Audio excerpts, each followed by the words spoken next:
We will continue now with the symposium. Our next speaker is Dr. Ekerdt from the University of Texas, talking on silica-supported reduced metal cations, formation, and reaction.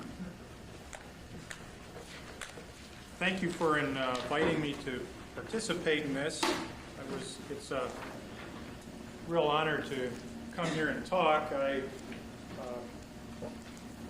think that for people of my age, I think Bob was very instrumental in, I guess, helping and encouraging us. And I want to thank him for the encouragement he gave me when I was starting to do some infrared work. And I do have to admit that he probably is a bastard because we had the same problem that others had with preparing some platinum catalyst. So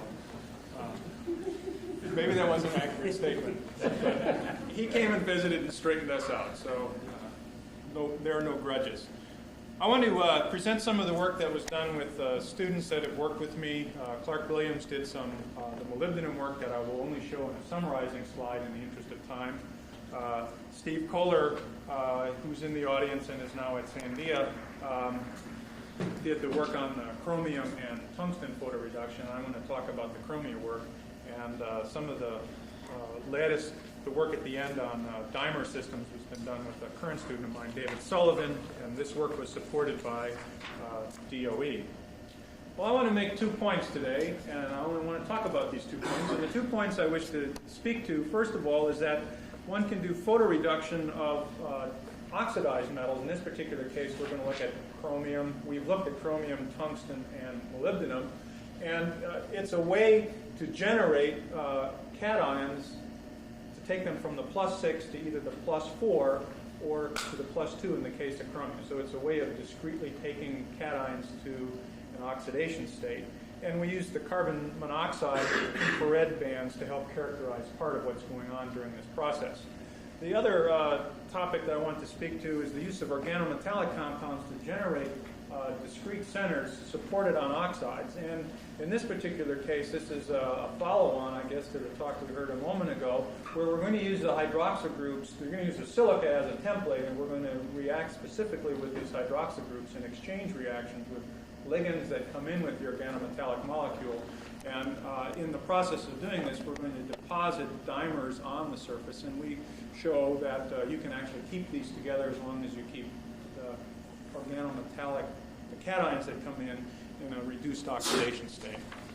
So let me start by summarizing a considerable effort that we did in the photoreduction of molybdenum, tungsten, and chromium. And what I want to draw to your attention is that during the photoreduction process, what is thought to, the way this is argued to proceed in the literature, is that there's a charge transfer complex between the metal and this oxo-oxygen. And then through the absorption of a photon, and then carbon monoxide, one reacts in with 2 moles of carbon monoxide, excuse me, to make carbon dioxide and leave a carbonyl ligand behind.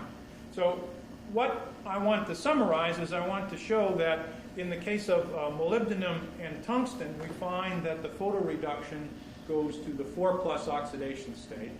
And when one does this on chromium, on the other hand, the oxidation state that one ends up with is the 2+ oxidation state. It's apparently the most stable state, and the system is driven to the 2+ state.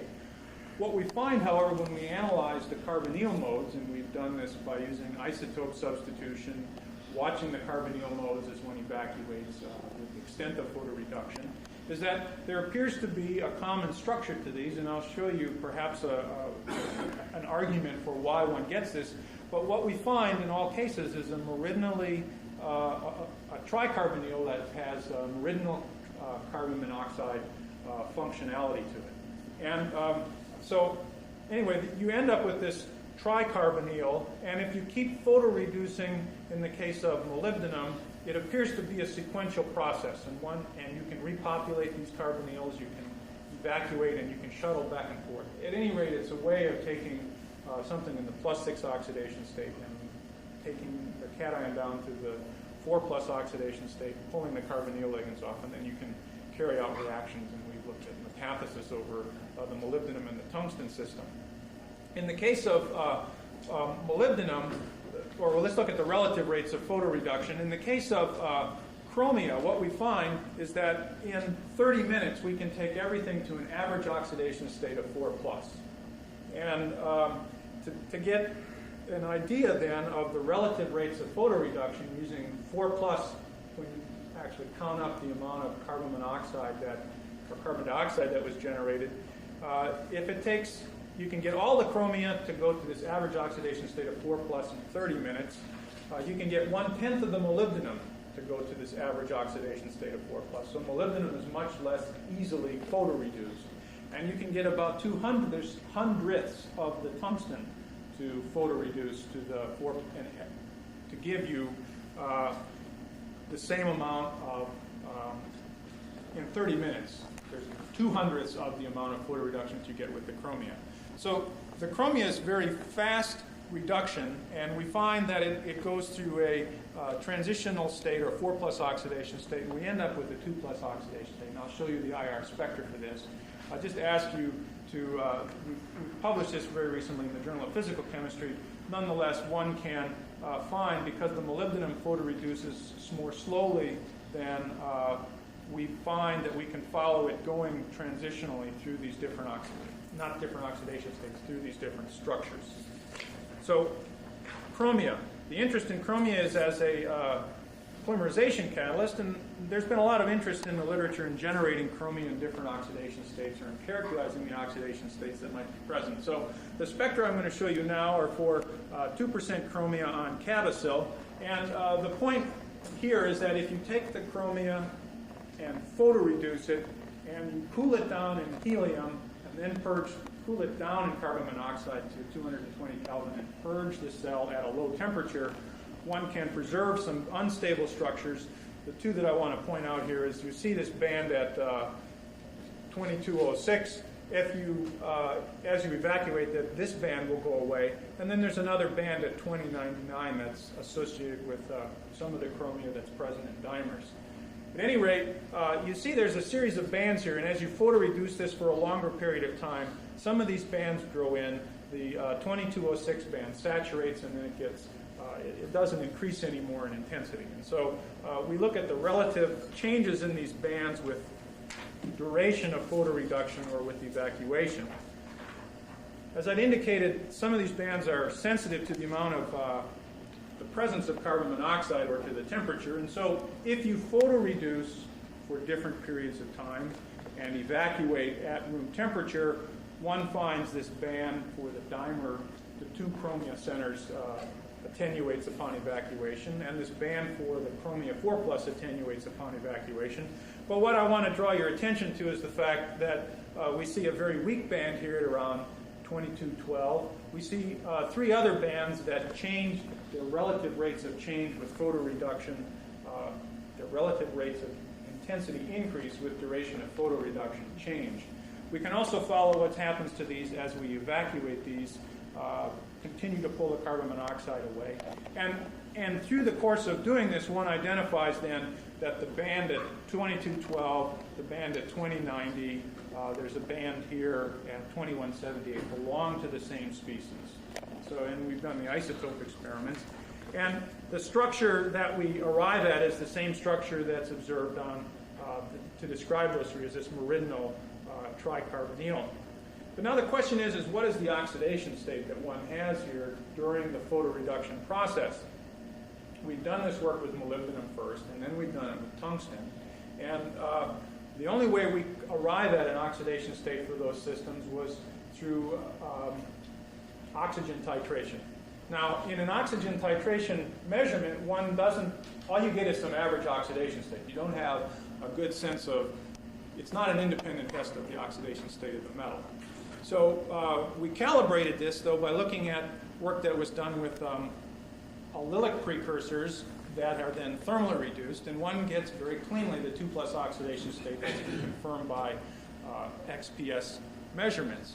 So we were confused for a while in the interpretation of what was going on, and I have no explanation for this.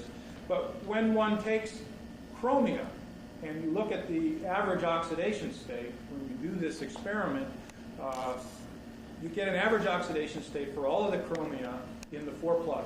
It comes out 4+. And this happens within the first 30 minutes, and then all photoreduction stops. If you then take the chromia and you thermally reduce it in the presence of carbon monoxide, and people have done a variety of experiments on this and come to the conclusion that the chromia that's thermally reduced in carbon monoxide is the 2+. What I want to draw your attention to is the fact that the bands simply increase in intensity. There's no new band that's grown in. The relative intensities of these bands are unchanged.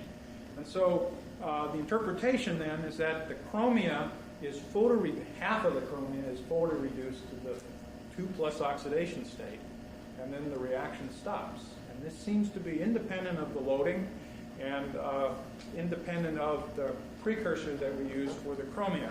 So thermal reduction is a very clean way of making 2+. Photoreduction makes the same 2+, but for some reason it doesn't photoreduce all of the chromia. And I simply have no explanation for this. I just wanted to present this to show the commonality between these systems, the structures that we see, and the use of infrared as part of the characteristics, using this to characterize some of these systems. Well, then one question we ask is, how can you justify the presence of these tricarbonyls that are where the carbon monoxides are meridionally positioned around the metal center? And in the case of molybdenum and tungsten, we suggest then if you take the cristobalite surface as your model for silica, then perhaps one way to explain this is that you can show, or you can fit a meridional carbonyl structure onto these surfaces by putting it on the surface. You'll have two silicas on the surface. These two silicas are in a layer down beneath, and then these two silicon atoms are in the top layer again. And so you can position these in here where, if it's in the 4+ oxidation state, perhaps there's an oxygen that's doubly bonded underneath here.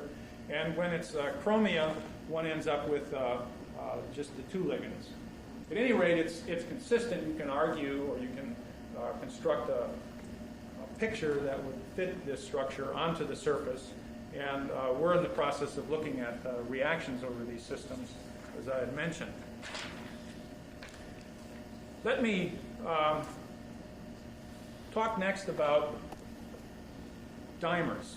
And so one of the themes that's motivating this work is to generate cations or supported metal oxides of a certain structure and of a certain oxidation state, and then try and study the differences between structure and oxidation state in catalytic reactions. So the talk today deals with the characterization work. Well, one of the things that one can do, and this work goes back to some of the work of Yermakov and Iwasawa and others, and Candlin and Thomas, where they took organometallic complexes and in an exchange reaction with the hydroxyl groups of silica or alumina, tethered these organometallic molecules to the surface, and then through some thermal or reduction cycle would end up with a cation of a certain argued structure, and then showed how these might be or might not be unique in reactions. And in an attempt to generate metal systems that allow you to look at the synergism between cations, then we were looking at heterobimetallic systems. And what we found was when you looked at metals in the +6 oxidation state, you lost the character of the complex, and dimers, whatever you ended up with, had no relation, in a sense, to the starting structure. Other factors were controlling the final structure that you ended up with. And so we thought, well, if you leave this in the reduced oxidation state, and maybe if you used bridging ligands, perhaps you could keep these cations together as a starting point for the reaction. And so we looked to these systems that have molybdenum and tungsten in a heterobimetallic character. They have cyclopentadienyl ligands, and we were interested in exchanging these with the hydroxyl groups of silica. And we followed this reaction using infrared and a variety of other techniques, but this slide summarizes what our results are. And first of all, we find that if we take silica and we adsorb these complexes onto them, then we see the hydroxyl groups attenuate in the infrared. So we know we're reacting with the hydroxyl groups. we see the appearance of cyclopentadiene, a product that you would expect in an exchange reaction or with the hydroxyl groups of the silica. We follow the infrared bands, and I'll show you that infrared data in a moment, and that supports the view that the ligands that come in with this, the carbonyl ligands, are still intact. Then we've done other experiments where we've removed the carbonyl ligands by a thermal processing, and we've looked at those using XAFs, and we find, again, consistent with this interpretation, the retention of a metal center that has a multiple metal-metal bond, or has a metal-metal bond associated with it. And we use a reaction to characterize that as well as XAFs. And the argument for an oxidation state here is based, again, on a titration measurement, not a XPS measurement of the surface. So let me start with our low-tech cell. All this is a piece of glass with some windows glued on it. And what we do is we take a self-supporting wafer of silica and we dip it into a solution that contains the organometallic compound. So this wafer is pulled up into a heated zone in which we can remove the fizzy-sorbed water that's on the silica.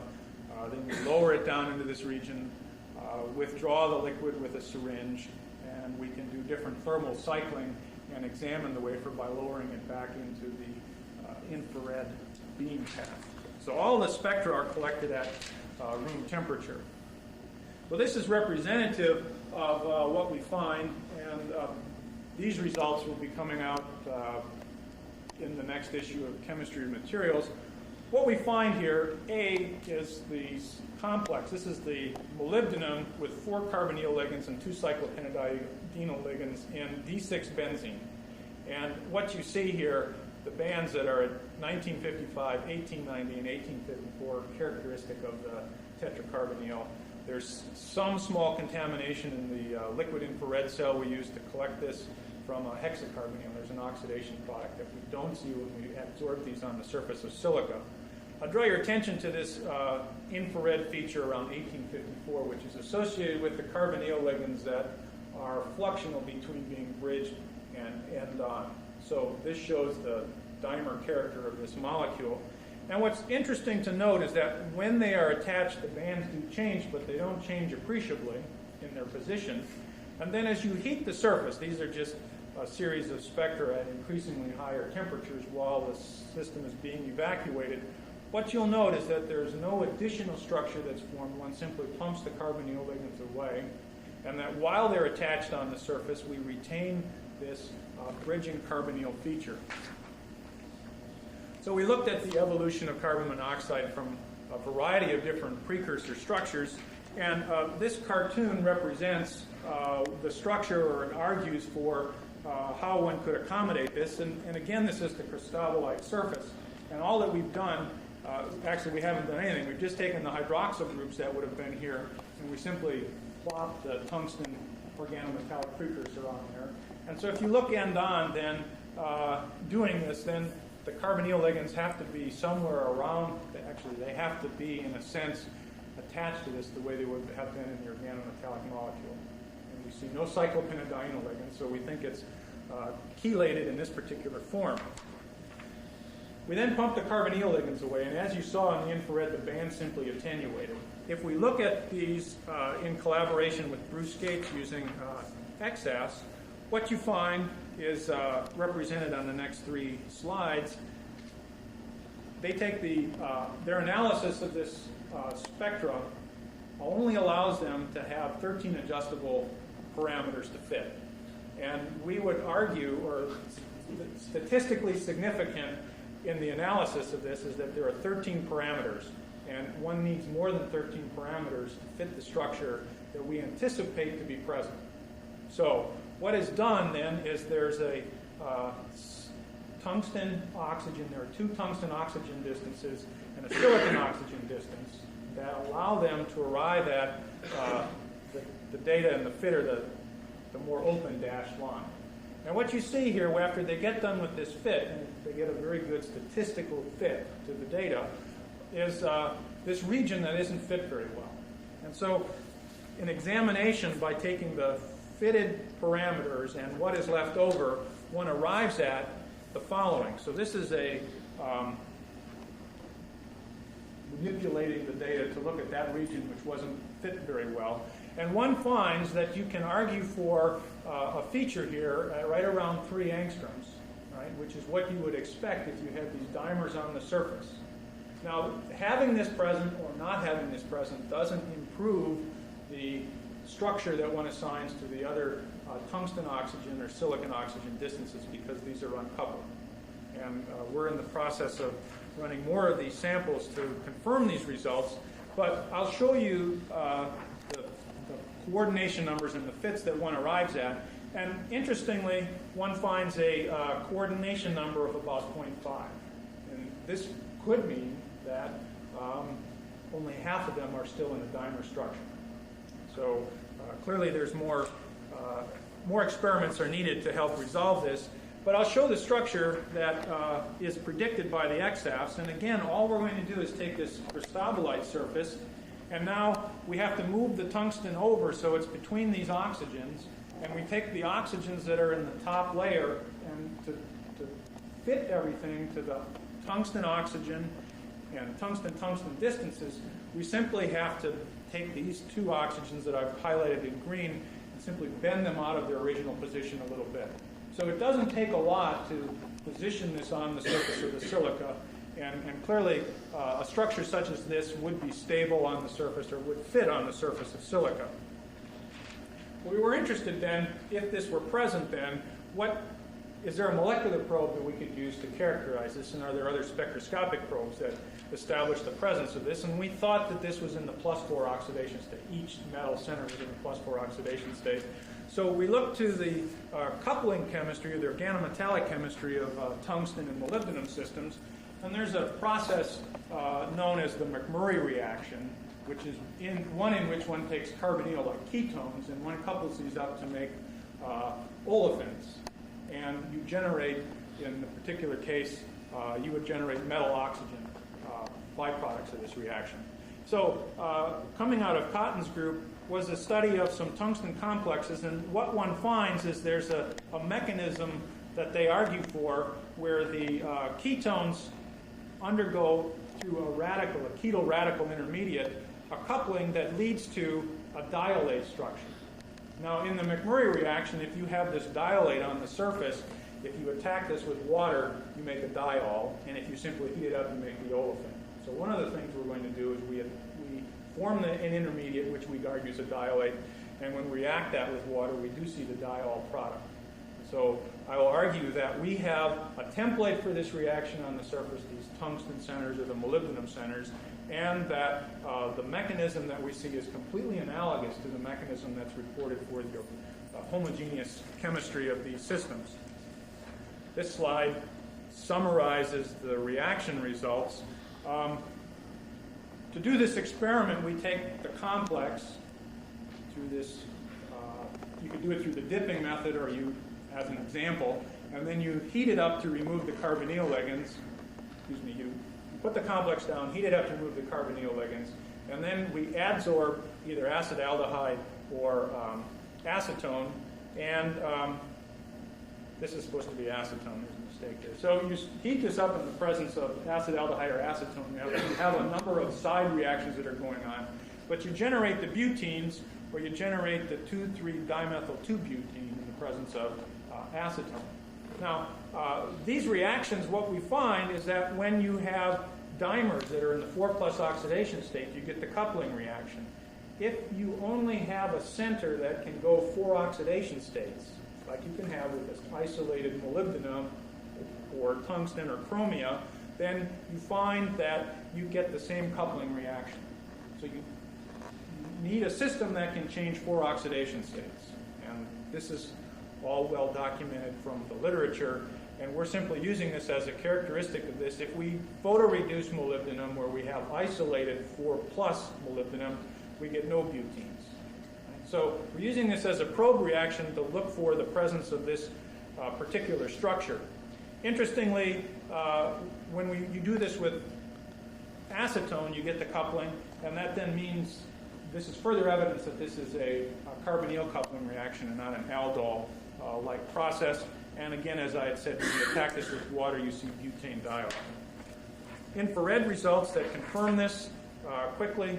If we take butane diol and we absorb it on silica or we absorb it on titania, you get more of a reaction with titania. So I present the titania results. When you take acetaldehyde and adsorb it onto the molybdenum dimer system, you see these stretches that are indicated here. If you take 2,3-butane diol, you would argue that you should end up with the same diolate structure. And when we do this on titanium, we can also look at the deformation modes, and that is part of the assignment of these bands to the asymmetric, symmetric, and the tertiary CH stretching mode. If you do this reaction on the, we see again 3 modes.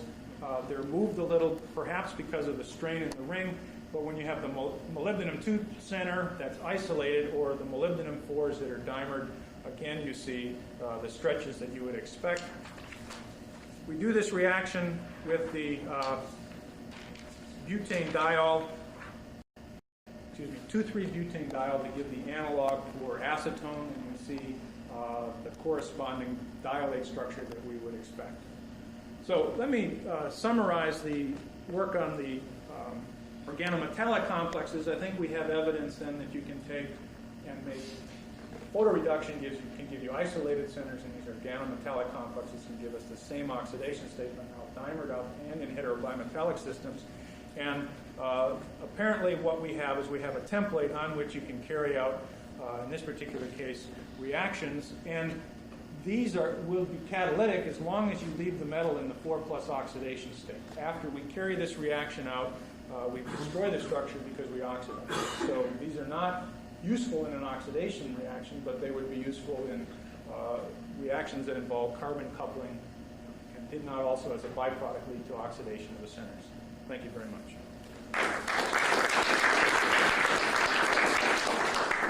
Well, that was a very interesting presentation of getting some very specific structures.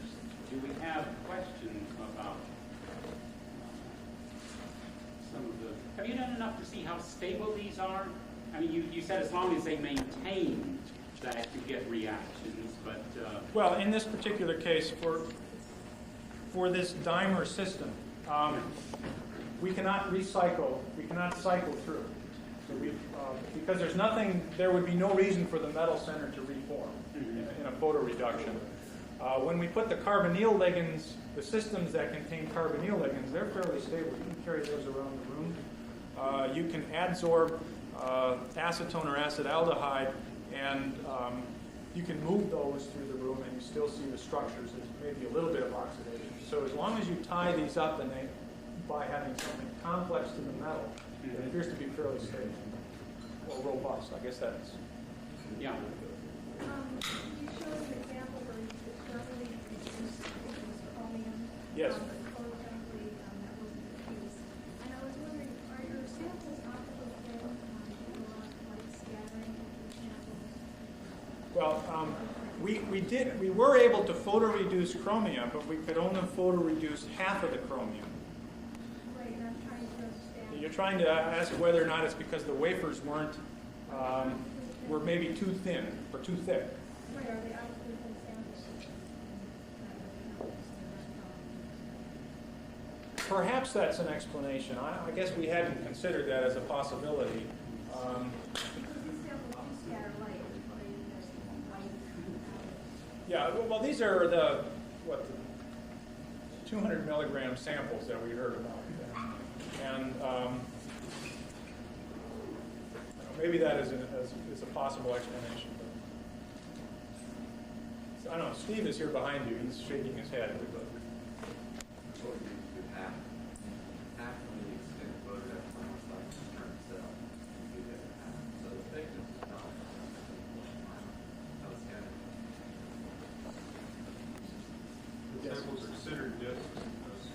No, we use Cavasil as our support, and so the Cavasil, for the photoreduction, the metal oxide is put down and then the wafer is pressed. Okay, and in the case of these dip cells, we take a self-supporting wafer and dip it in. And in all cases, we're using Cavasil. And the wavelength of photo HU is what? We're using a mercury arc lamp.